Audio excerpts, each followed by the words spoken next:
नमस्कार मेरे नौजवान साथियों, कैसे हैं आप सब। आशा करता हूं आप सभी स्वस्थ और प्रसन्न होंगे तथा लगातार सीख रहे होंगे।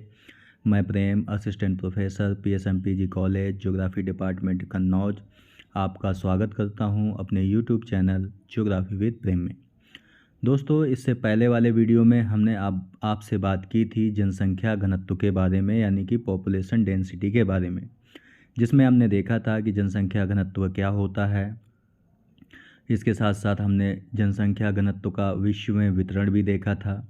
इसके साथ साथ हमने जनसंख्या घनत्व के प्रकारों की भी बात की थी, जिसमें हमने 5 प्रकार आपको बताए थे।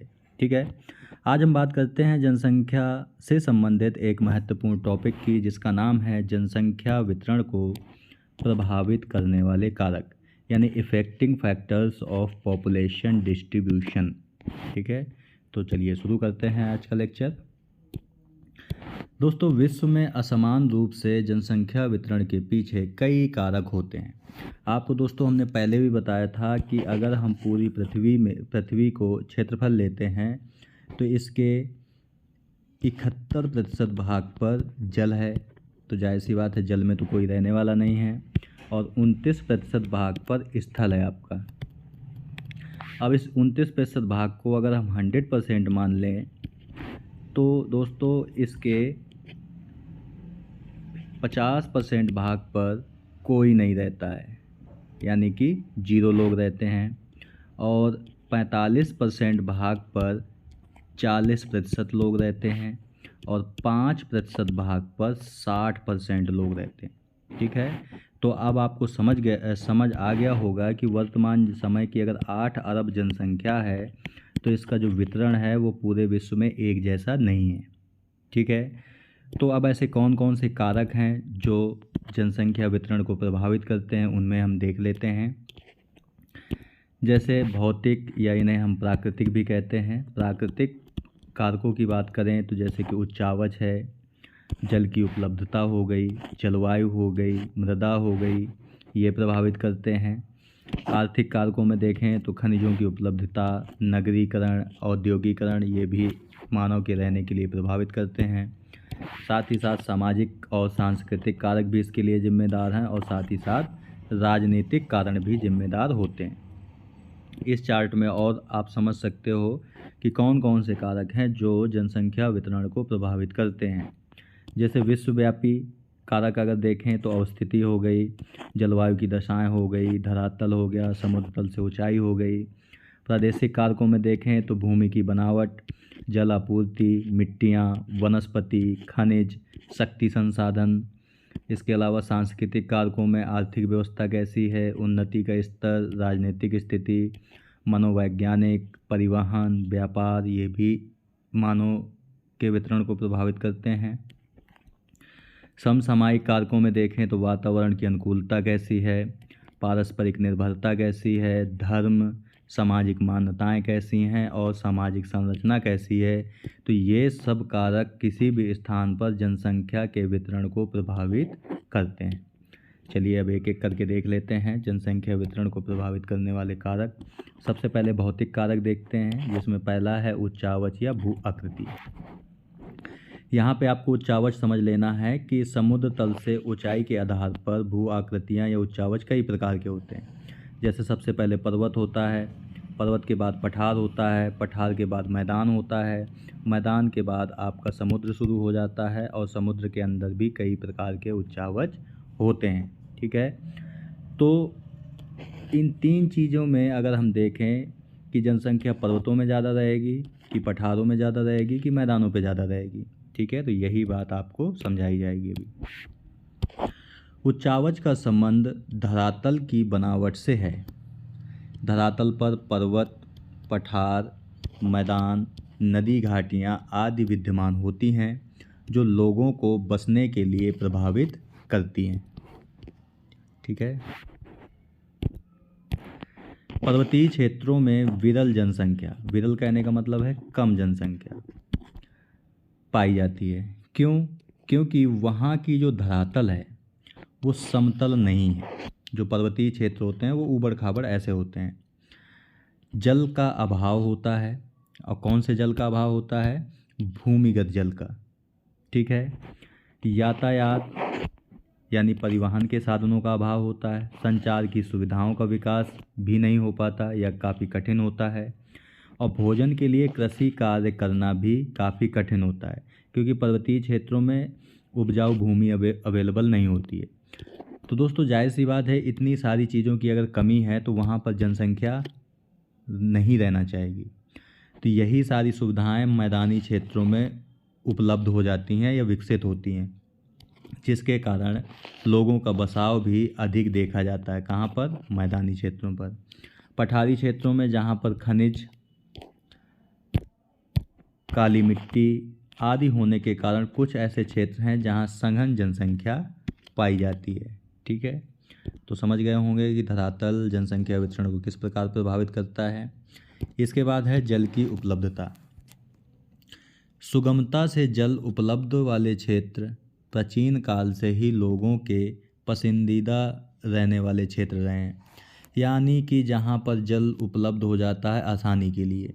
क्योंकि आपको पता है कि जल के द्वारा यानी जल का उपयोग पीने के लिए भी होता है, नहाने के लिए, भोजन के लिए, साथ साथ कृषि कार्य करने के लिए भी होता है, और पशुओं के लिए भी जल का उपलब्ध होना अति आवश्यक है। साथ ही साथ उद्योगों के लिए भी विशाल मात्रा में उपयोग में आता है आपका जल। तो जाहिर सी बात है, इतनी सारी चीज़ों के लिए जल जहाँ सुगमता से उपलब्ध हो जाएगा, जनसंख्या वहीं पर रहना चाहेगी। और प्राचीन काल का ये इतिहास है कि जहाँ पर भी जल उपलब्ध है आसानी से, वहाँ पर आज भी विश्व में अधिक जनसंख्या पाई जाती है। अतः जहाँ जल सुगमता से उपलब्ध होते हैं वहाँ लोग बसना अधिक पसंद करते हैं। इसी कारण से नदी घाटियों में जनसंख्या प्राचीन काल से बसी हुई है।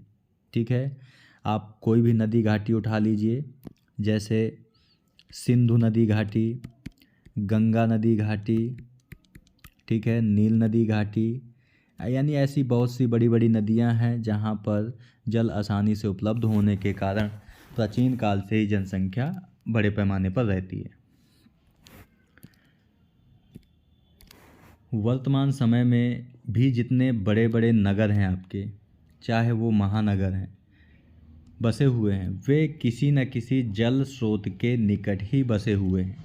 ठीक है, एग्जाम्पल के लिए अगर हम दिल्ली को ले लें तो दिल्ली आपका यमुना नदी के किनारे है।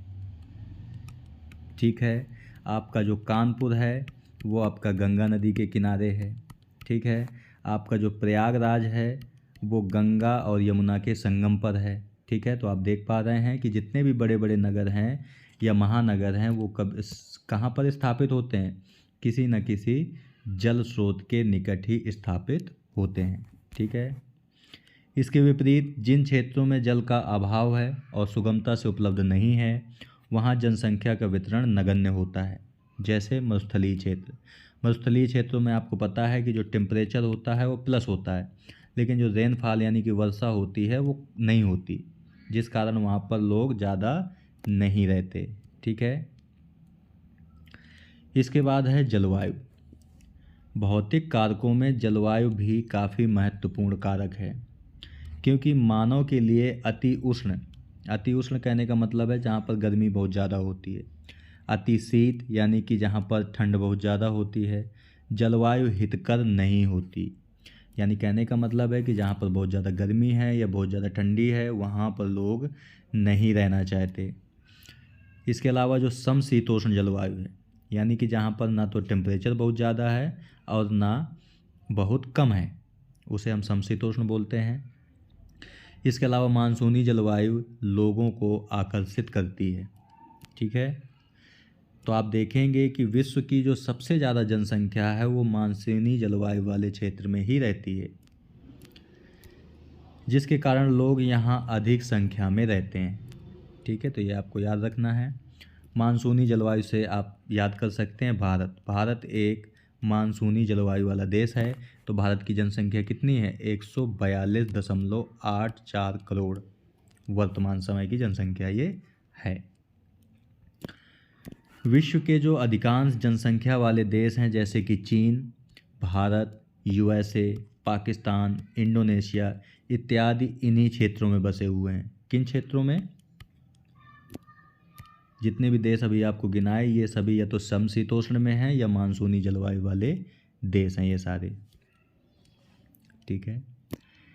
इसके अलावा अत्यधिक वर्षा अगर कहीं पर होती है, कहीं पे हिमपात ज़्यादा होता है यानी बर्फ़बारी ज़्यादा होती है, या तापमान अधिक है, तो ऐसी जलवायु में मानव के लिए असुविधाजनक होती है और इसी कारण लोग इन क्षेत्रों को कम पसंद करते हैं और लोगों का कम वितरण पाया जाता है। तो ये आपको याद रखना है।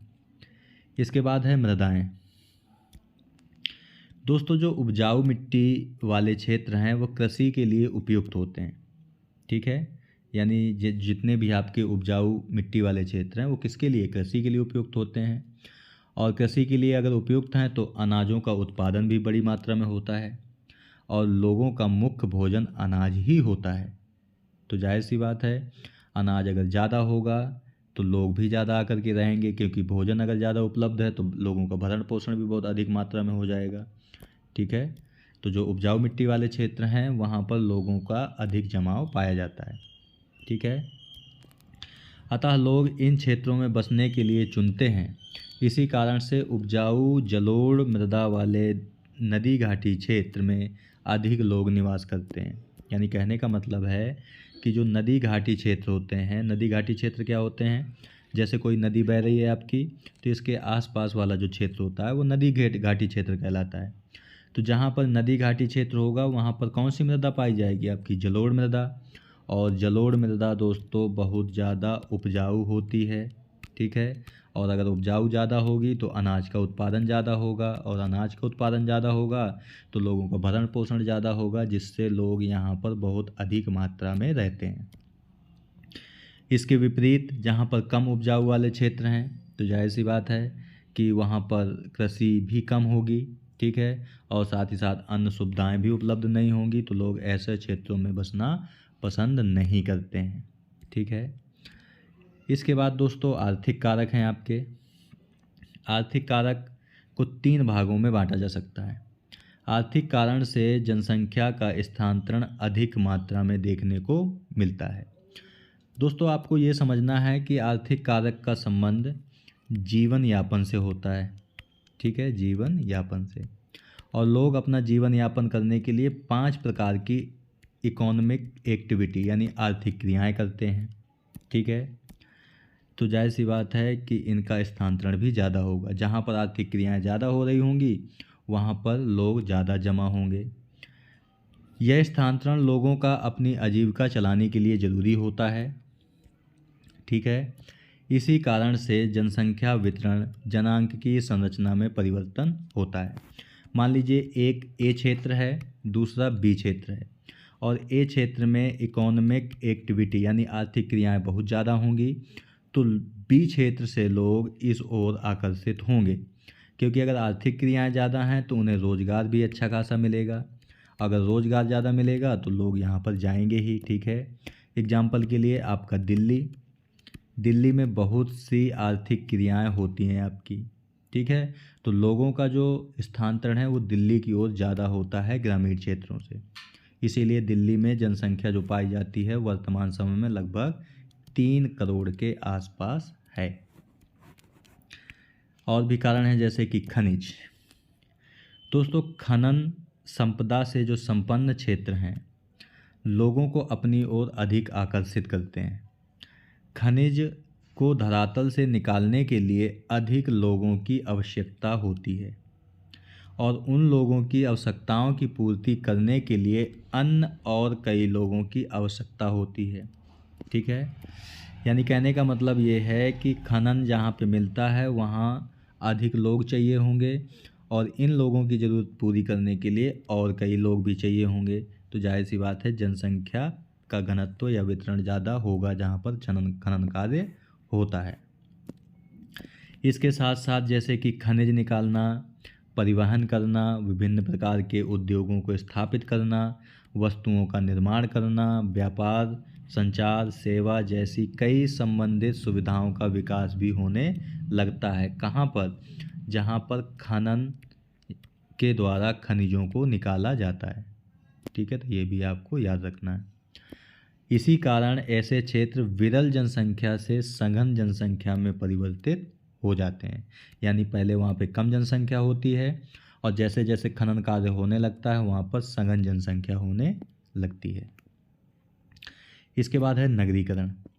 नगरीकरण भी जनसंख्या वितरण को प्रभावित करता है, क्योंकि नगरीय क्षेत्रों में ऐसी सुविधाएं विकसित हो जाती हैं जो लोगों को नगर की ओर आकर्षित करती हैं। ठीक है, तो नगरों में ऐसी कौन कौन सी सुविधाएं हैं, जैसे कि शिक्षा, स्वास्थ्य, रोजगार, परिवहन, संचार, मनोरंजन इत्यादि ऐसी सुविधाएं जो होती हैं जो केवल शहरों में ही मिलती हैं या नगरों में ही मिलती हैं। ठीक है, इन्हीं सुविधाओं के कारण ग्रामीण जनसंख्या का यानी ग्रामीण जनसंख्या स्थानांतरित होकर नगर की ओर चली जाती है। ठीक है, और इसका बेस्ट एग्जाम्पल अपने देश में है दिल्ली। दिल्ली में शिक्षा, स्वास्थ्य, रोजगार, परिवहन, संचार और मनोरंजन के साधन अधिक मात्रा में उपलब्ध हैं, इसलिए ग्रामीण क्षेत्र से जनसंख्या दिल्ली की ओर अधिक आकर्षित होती है। ठीक है, और जाहिर सी बात है कि अगर अधिक आकर्षित होगी तो नगरों की जनसंख्या कैसी होगी, बहुत ज़्यादा होगी। फिर यही नगर धीरे धीरे किस में कन्वर्ट हो जाते हैं, महानगरों में परिवर्तित हो जाते हैं। जैसे कि दिल्ली है आपका, कानपुर है, मुंबई है, चेन्नई है, कोलकाता है, ये सब किस में परिवर्तित हो गए, महानगर में। लेकिन अगर आप कहें कि दिल्ली, मुंबई, चेन्नई, कोलकाता की जनसंख्या जितनी आज है उतनी पहले भी थी, तो ऐसा नहीं है। वो क्यों हुई है, क्योंकि ग्रामीण क्षेत्र से यानी विलेज एरिया से लोगों का नगर की ओर स्थानांतरण हुआ है। और किनके कारण, इन सुविधाओं के कारण, क्योंकि ये सभी सुविधाएं नगरों में उपलब्ध हैं। ठीक है, इसके बाद है दोस्तों औद्योगिकरण।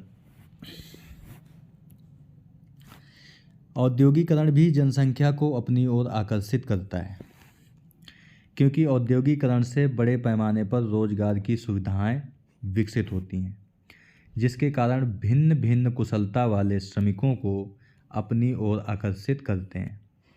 अब भिन्न भिन्न कुशलता कहने का मतलब है दोस्तों, सभी लोगों में अलग अलग प्रकार की योग्यता होती है। ठीक है, और अलग अलग प्रकार की जो योग्यताएं हैं उनको आकर्षित करता है औद्योगिकरण। ठीक है, इसके साथ साथ परिवहन कर्मी हो गए, व्यापार से जुड़े हुए लोग हो गए, बैंक, शिक्षा, स्वास्थ्य इत्यादि से जुड़े लोगों की भी जो बड़ी मात्रा में मांग है यहाँ पर बढ़ जाती है। किन क्षेत्रों में, औद्योगिकरण वाले क्षेत्रों में। ठीक है, जिस कारण औद्योगिक क्षेत्र बड़े नगरीय क्षेत्रों में भी परिवर्तित हो जाते हैं।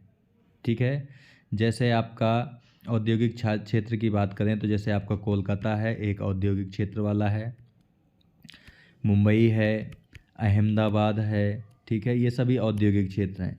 तो आप इनकी जनसंख्या भी उठा करके देखेंगे तो बहुत ज़्यादा मात्रा में जनसंख्या देखने को मिलती है। इसके बाद है सामाजिक और सांस्कृतिक कारक। सामाजिक एवं सांस्कृतिक कारक भी जनसंख्या वितरण को प्रभावित करते हैं। ठीक है, अगर सामाजिक और सांस्कृतिक कारकों में देखें तो जैसे कि आपका धर्म है, जाति है, भाषा के लोग। ठीक है, और इसमें अच्छे से बात कर लेते हैं। विश्व में विभिन्न प्रकार के भाषा, जाति, प्रजाति, धर्म के लोग रहते हैं। उनके रीति रिवाज अलग अलग होते हैं। जहाँ वे बसते हैं वे चाहते हैं कि उसी से संबंधित जाति, धर्म, भाषा के लोग इसके इर्द गिर्द बसें। ठीक है, एक ही प्रकार के व्यवसाय वाले लोग भी एक ही स्थान पर बसना पसंद करते हैं, जिसके कारण उस क्षेत्र में धीरे धीरे उनकी संख्या बढ़ती चली जाती है और नगर या देश के रूप धारण कर लेते हैं, जैसे कि मुंबई, इजराइल, हॉलीवुड इत्यादि इसके प्रमुख उदाहरण हैं। ठीक है, इसी प्रकार दोस्तों जो सांस्कृतिक कारक भी जनसंख्या के वितरण को प्रभावित करते हैं। सांस्कृतिक कारक कौन से हैं, जैसे कि विभिन्न धर्मों से संबंधित धार्मिक स्थान धीरे धीरे नगरों में परिवर्तित हो जाते हैं। जैसे आपका वाराणसी है, अमृतसर है, मक्का मदीना है, जेरूसलम है, वेटिकन सिटी है, प्रयागराज है। ये क्यों फेमस हैं आपके, बहुत ज़्यादा धार्मिक स्थान है ये। ठीक है, तो धार्मिक स्थानों पर भी लोग अधिक मात्रा में जाकर के बसना पसंद करते हैं। ठीक है, अब जैसे मान लीजिए कि आपका मक्का मदीना है, यहाँ पे आपको पता है कि हज़रत मोहम्मद साहब की मज़ार है यहाँ पर। ठीक है, यानी कि इस्लाम धर्म के लिए मक्का मदीना अत्यधिक प्रसिद्ध है। तो जितने भी इस्लाम धर्म मानने वाले लोग हैं वो इस स्थान पर जा कर के रहना अधिक पसंद करेंगे, जिससे यहाँ की जनसंख्या क्या हो जाएगी, बढ़ जाएगी। ठीक है, इसके अलावा दोस्तों राजनीतिक कारण हैं आपके। प्राचीन काल से ही जनसंख्या वितरण को राजनीतिक कारक भी प्रभावित करते रहे हैं। राजनीतिक विज्ञान में राज्य को जीव से तुलना किया गया है।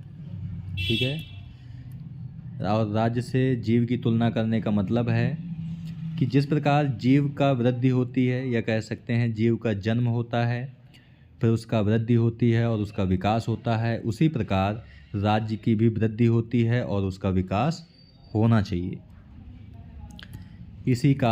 इसी संकल्पना के कारण एक राज्य अपने क्षेत्र की वृद्धि और विकास के लिए नीतियां निर्धारित करता है, और जिस क्षेत्र राज्य को हासिल करने के लिए युद्ध नीति अपनाती है। ठीक है, यानी युद्ध नीति एक देश क्यों अपनाता है, ताकि वो अपने देश का विकास कर सके, उसकी वृद्धि कर सके। ठीक है, तो ऐसे क्षेत्र अशांत हो जाते हैं। जहाँ पर जाहिर सी बात है युद्ध होंगे तो वो क्षेत्र कैसे हो जाएंगे, अशांत हो जाएंगे, और लोग इस क्षेत्र से प्रवास के लिए विवश हो जाते हैं।